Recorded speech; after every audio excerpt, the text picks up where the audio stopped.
Hey everybody, and welcome back to another episode. In this week's episode, I want to talk to you about brand strategy and give you an ultimate guide full of kick-ass techniques that you as a creative need in order to create your brand strategy.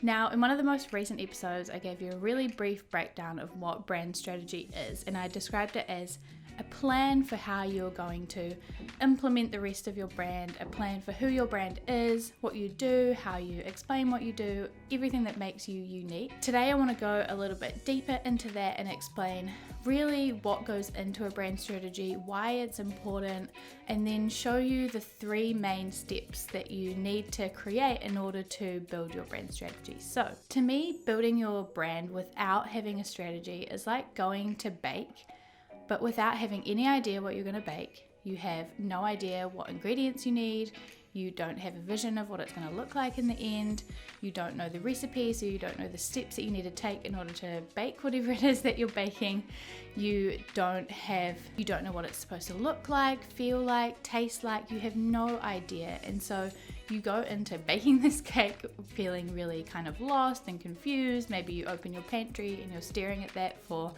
hours thinking, oh, maybe I could use this ingredient, or maybe I'll just grab this and see what happens, and you feel a little bit like lost and chaotic.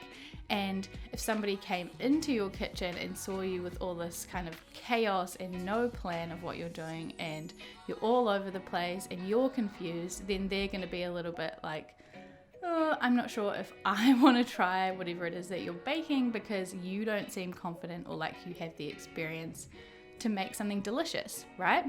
Whereas if you do have a strategy, or in this case, you do know what cake you want to be making, you'll have a clear vision of what it's supposed to look like.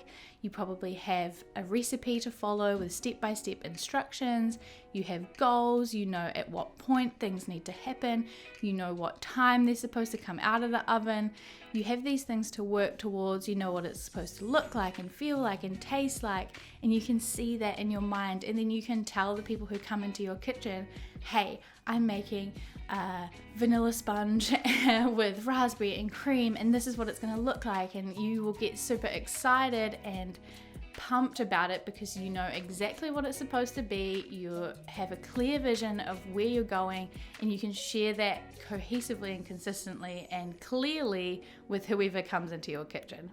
So that's a little baking metaphor that kind of explains why you really need a strategy in the first place, because you need this clarity and vision and the goals and what's going to make your cake unique from any other cake. So this is why you need a brand strategy.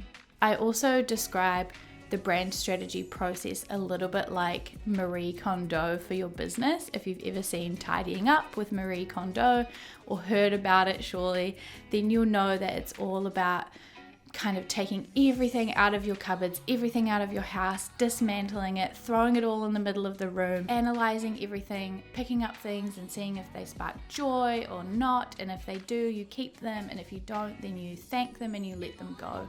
And it's brand strategy is like that. It gets a little bit messy because we have to pull everything out of your business cupboards and really get down to the foundations of your house and see, you know, why was this built in the first place? What made you build this house or this business in your case?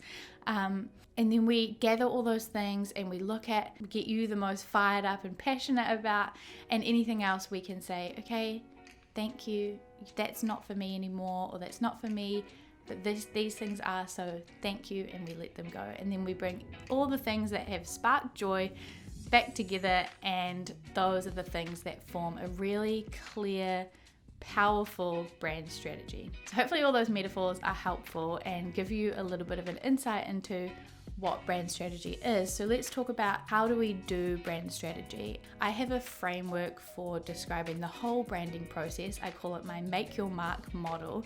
And brand strategy is all about the first pillar, which is clarity. So brand strategy is really all about getting clarity for yourself and your audience about who you are and what you do and why you do it and everything that makes you unique. And there are 3 main steps within that. So in order to get clarity, what you need to do is uncover your identity, pinpoint your people, and find your voice. Uncovering your identity is really finding out everything that makes you unique, everything that comes behind your business, everything that forms a really strong foundation of who you are and what you do and why you do it. It covers your mission and your vision, your values, which is so important, your goals for where you're going in the future and the ones that you can share with your audience and show them where you're going, your story, because that's really unique to you and who you are. Looking at formed your values or informed the business that you've created because maybe you were creative as a child or your parents were super creative and that informed where you got to. All these things.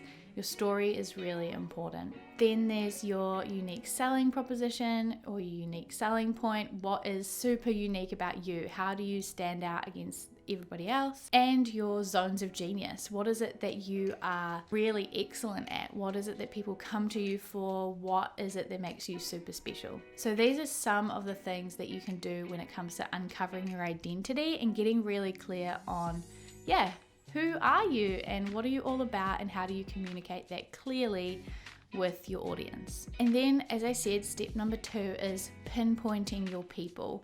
So this is all about finding those amazing people who are in your audience, who love your work, connect with you, want to buy your products or follow you on, subscribe to you on YouTube or follow you on Patreon, whatever it is.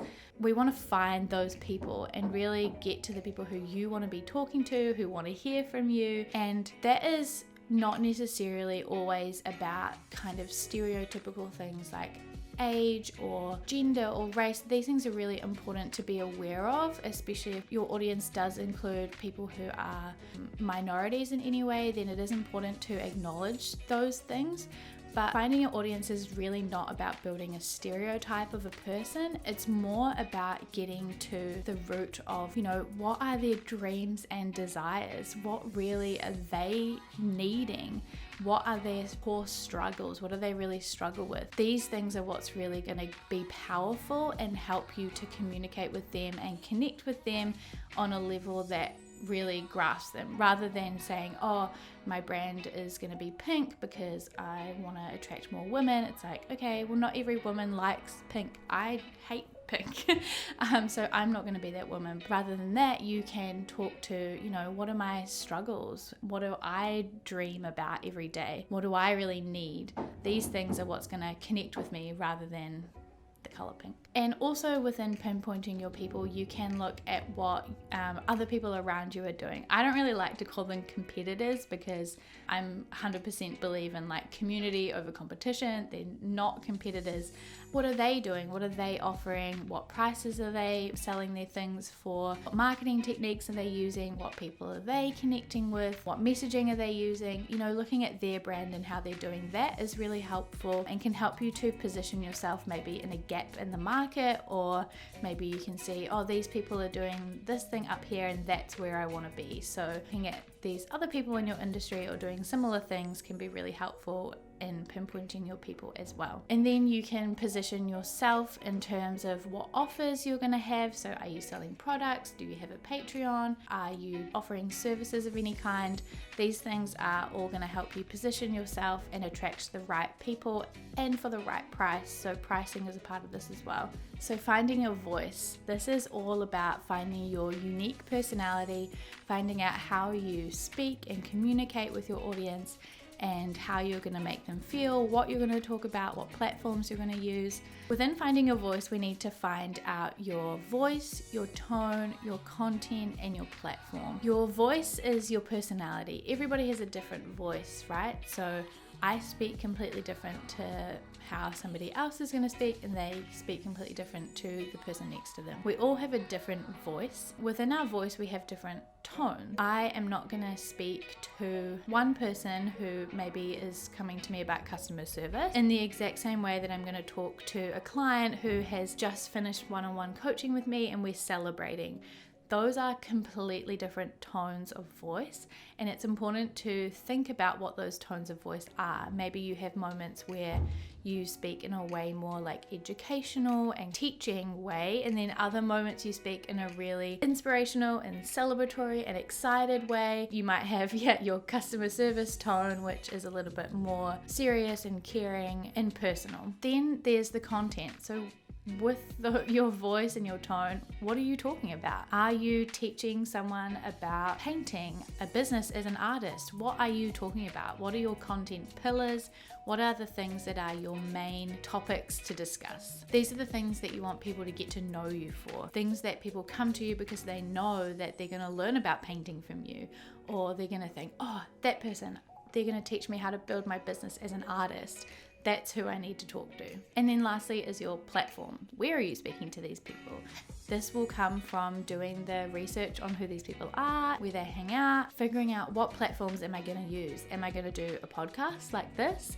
Am I going to be on Pinterest? Am I going to be on YouTube? Where are these places that I'm going to be talking and communicating with my audience, that I can speak about these different content pillars that I've just decided on, and I can use my different tones of voice, and I can infuse my personality and my unique voice into. Just to recap, we're talking all about clarity. To do that, we need to uncover your identity and figure out who you are, what your mission and your vision and your values are and everything. Then we need to figure out who your audience is and what are their desires and their struggles and their needs. How are you going to position yourself to attract those perfect people? And then we need to find your voice and figure out what is your unique personality, how are you going to speak to these people, and what are you going to talk to them about, and where are you going to talk to them. This is a main overview of brand strategy, and I really hope that it's helpful in giving you some perspective on what goes into a brand strategy, but also if you want to start thinking about your own brand strategy, you can think about where to start, and you can start with uncovering your identity and then go through all the different other steps. If you have any questions or want to know any more about this topic, about brand strategy and what goes into it, then I would love it if you joined me in the Black and White Studios Society, because every week on a Thursday I'm going to be doing a mini masterclass all about the topic that's discussed in the podcast. And so you can come and I'll talk a little bit more about it, answer any of your questions. Come and join the group. It's the Black and White Studios Society on Facebook, and there will be a link somewhere below here. You can also download my ultimate branding checklist, which will outline all of these things, but then also goes into the next 2 pillars of my Make Your Mark model, which are creativity and consistency, and it will show you everything you need to think about in terms of your entire brand. If you want to do that, you can again head to the link and download that. It's free. Next time on the podcast, I'm going to be talking about the next pillar. I'm going to be talking about creativity and giving you some brand design 101 tips. So I hope you've enjoyed this episode. If you have, please like this video, subscribe if you haven't already, and I will see you next time.